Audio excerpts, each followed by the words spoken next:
రామాపురంలో కృష్ణయ్య అనే వ్యాపారి ధర్మంగా న్యాయంగా వ్యాపారం చేసి ఊరిలో మంచి పేరు తెచ్చుకున్నాడు. అతను చేసే బట్టల వ్యాపారం అతనికి విపరీతమైన లాభాలు తెచ్చి పెట్టకపోయినా అతనికి లోటు లేకుండా జరుగుబాటు అయ్యేది. ఊరందరితో మంచిగా ఉంటూ తన కుటుంబాన్ని ఏ లోటు లేకుండా పోషించుకునేవాడు. కృష్ణయ్యకు 2 కొడుకులు. వాళ్ళిద్దరినీ చదువు అయిపోగానే తనతో పాటు వ్యాపారం చూసుకుంటూ మెలకువలు నేర్చుకోమన్నాడు. అతని మాట ప్రకారం కొడుకులు అతనితో పాటు వ్యాపారం చూసుకోసాగారు. వ్యాపారం చక్కగా సాగుతోంది.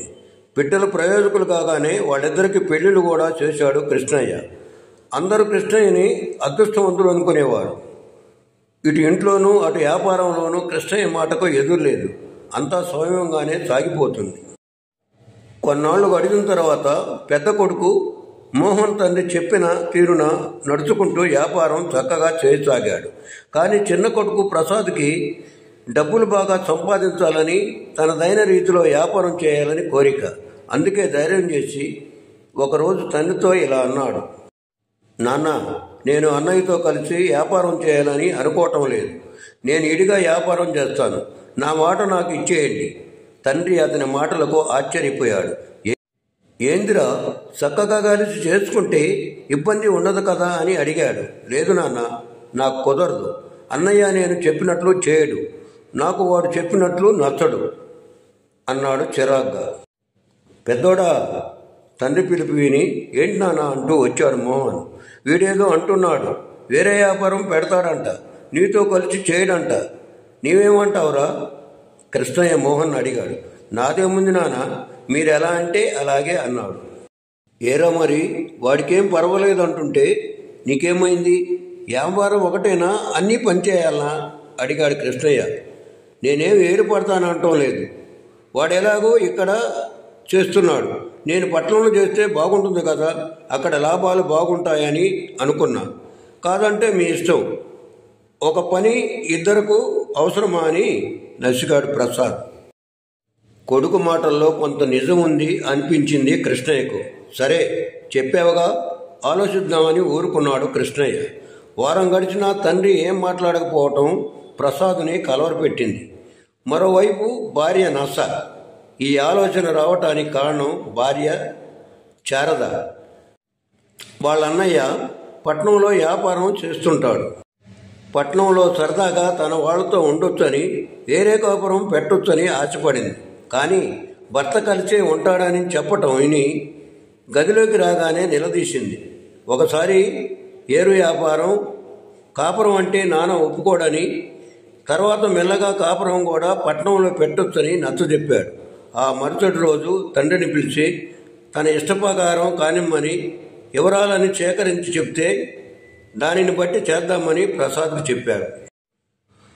నాన్న, శారద అన్న పట్నంలో వ్యాపారం చేస్తున్నాడు. అతను నాకు సహాయం చేస్తాడు అన్నాడు ప్రసాద్.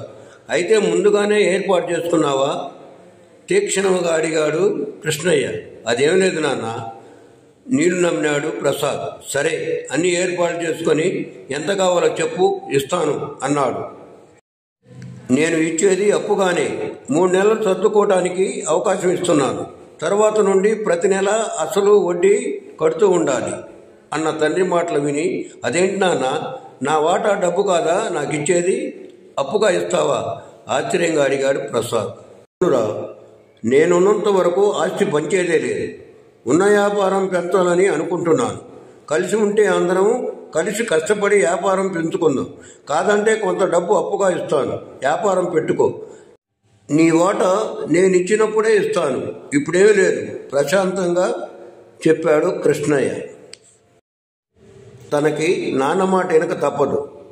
అలా ఆలోచిస్తూ ఉండగా నాన్న మాటలు గట్టిగా వినపడ్డాయి. చూడు, నాకు తెలుసు ఏం చేయాలో. నీ సలహా అడగలేదు. నీకేమైనా ఇష్టమైతే ఉండు. మొదట్లో వ్యాపారం చక్కగా సాగింది. రోజు ఇంటికి రావటం కుదరదని బావమరిది ఇంట్లో ఉండి పోయేవాడు. కొన్నాళ్ళ తర్వాత తనకి ఇబ్బందిగా ఉందని భార్యను కూడా తీసుకెళ్లి పట్నంలోనే కాపురం పెట్టాడు. తండ్రి ఏమీ అనలేదు. తల్లి అనబోతే మాట్లాడనివ్వలేదు. అలా శారద ప్రసాదుల పట్నం కాపురం మొదలైంది. మొదట్లో సరదాగా ఉన్న రాను రాను ప్రసాద్ దుకాణంలోనే ఎక్కువసేపు ఉండిపోవటంతో శారదకి తోచేది కాదు. అన్న ఇంటికి మొదట్లో బాగానే తిరిగేది. కానీ వదిన కూడా అన్నతో పాటు దుకాణానికి వెళ్ళి పోవటం మొదలుపెట్టింది. ఇంకా తను ఎక్కడికి వెళ్తుంది? వదినతో ఆ మాట అంటే తనని కూడా దుకాణానికి వెళ్ళమని సలహా ఇచ్చింది. శారద 1-2 సార్లు వెళ్ళింది. కానీ తనకి నచ్చలేదు. ప్రసాద్కి దుకాణంలో కూడా అరువులు అడిగేవాళ్ళు ఎక్కువయ్యారు. అదే విషయం బామ్మర్దికి చెప్పాడు. బావా, మనలాంటి వాళ్ళ దగ్గరికి వచ్చేదే అరువు కోసం. డబ్బులుంటే మన దగ్గరికి ఎందుకు వస్తారు? పెద్ద షాపులకు వెళ్తారు. ఇవి పర్వాలేదు, కానీ ఇచ్చేవాళ్ళ కాదా అన్నది చూసుకోవాలి. ఉద్యోగం చేసే వాళ్ళకి ఇవ్వచ్చు, ఇబ్బంది లేదు. ప్రతి నెల జీతాలతో కట్టేస్తుంటారు అని కొంత భరోసా ఇచ్చాడు. బావమర్ది ఇచ్చిన భరోసాతో మెల్లగా అరువులు ఇవ్వటం మొదలుపెట్టాడు ప్రసాద్. ఇప్పటికీ 4-5 నెలలైంది దుకాణం పెట్టి. సాఫీగా సాగుతుంది. నాన్న అడిగినట్లు 3 నెలల తర్వాత కాకుండా 2 నెలల నుండి డబ్బు పంపటం మొదలుపెట్టాడు ప్రసాద్. ప్రసాద్ వ్యాపారం మొదలుపెట్టాక ఒకసారి ఊరు వెళ్ళి తన వ్యాపారం గురించి చాలా గొప్పగా చెప్పాడు. తండ్రి అంతా ఇని మంచిది, ఇంకా ముందు కూడా ఇలాగే జాగ్రత్తగా చేసుకొని అని అన్నాడు. తల్లి, అన్న, వదిన చాలా సంతోషించారు. శారదను కూడా తీసుకొని రమ్మని చెప్పారు.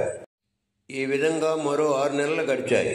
ఖాతాదారులు మెల్లగా ఆలస్యం చేయటం మొదలుపెట్టారు. ప్రసాద్కి ఇబ్బంది మొదలైంది. తండ్రికి డబ్బు పంపించడం తనకు చాలా కష్టమయ్యేది. పంపకపోతే మాట వస్తుందని పంపి తాను నెలంతా ఇబ్బంది పడేవాడు. పండుగ నెల వస్తే చాలామంది ఖాతాదారులు పద్దు చెల్లింపు వెనక పెట్టేవారు. ఒకసారి బావమర్దితో చెప్తే, మీ ఏరియాలో నేను అడిగితే మర్యాదగా ఉండదు, మీరే కొంచెం గట్టిగా చెప్పండి అని తప్పించుకున్నాడు. ప్రసాద్కి ఏం పారిపోలేదు. ఆ నెల తండ్రితో పండుగ నెల అవసరం ఉందని చెప్పి తప్పించుకున్నాడు. మెల్లగా ఖాతాదారుల వలన ఇబ్బందులు పెరుగుతూనే వచ్చాయి. కొంతమంది ఇల్లు మారిపోయిన వాళ్ళు, ట్రాన్స్ఫర్ అయి వెళ్ళిపోయిన వాళ్లతో మరింత నష్టం పెరిగి ₹1,00,000 నష్టానికి దారితీసింది.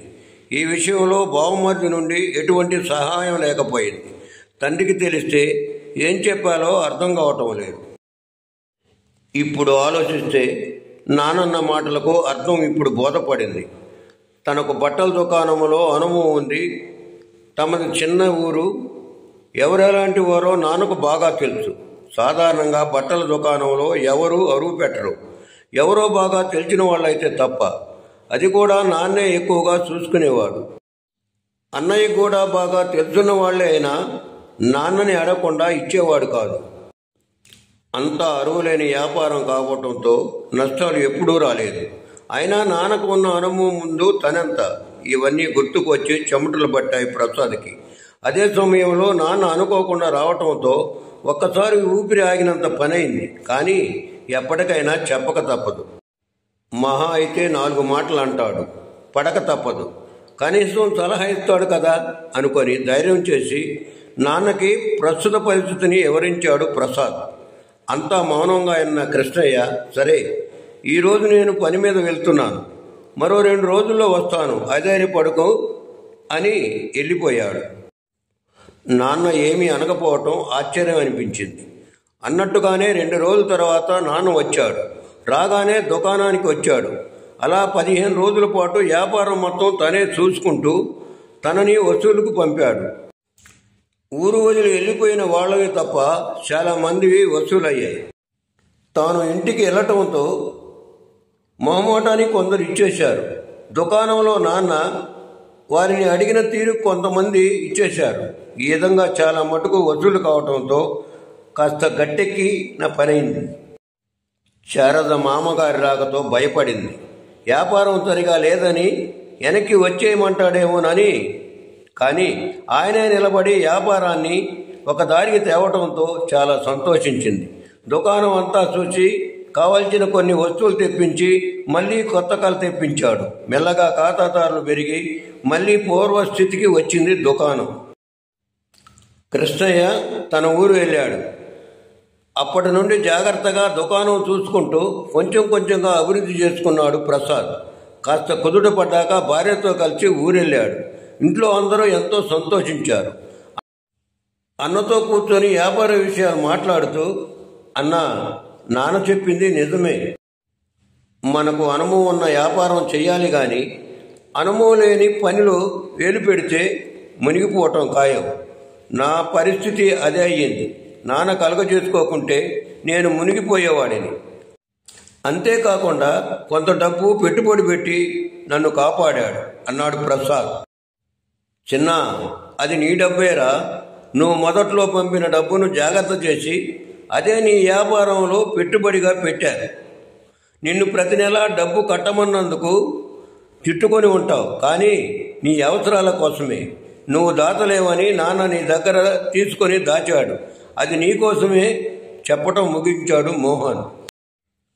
అంతలో అక్కడికి వచ్చిన తండ్రిని చూసి, నన్ను క్షమించుడి నాన్న. తొందరపడి నా భార్య చెప్పిన మాటలు విని నా చెప్పుతో నేనే కొట్టుకున్నాను.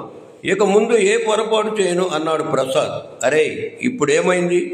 మనకి పట్నంలో కూడా ఇప్పుడు దుకాణం ఉంది. ఒక విధంగా నువ్వు చేసింది మంచి పనే. కాస్త జాగ్రత్త తీసుకుంటే సరిపోయేది. అయినా ఇప్పుడు ఏమైంది? ఏ సహాయం కావాలన్నా నేను అన్న ఉన్నాం. ధైర్యంగా వ్యాపారం చేసుకో అన్న తండ్రి మాటలకు ప్రసాద్, శారద కూడా ఎంతో ఆనందించారు. మొత్తం ఇల్లు ఆనందంతో కలకల్లాడింది.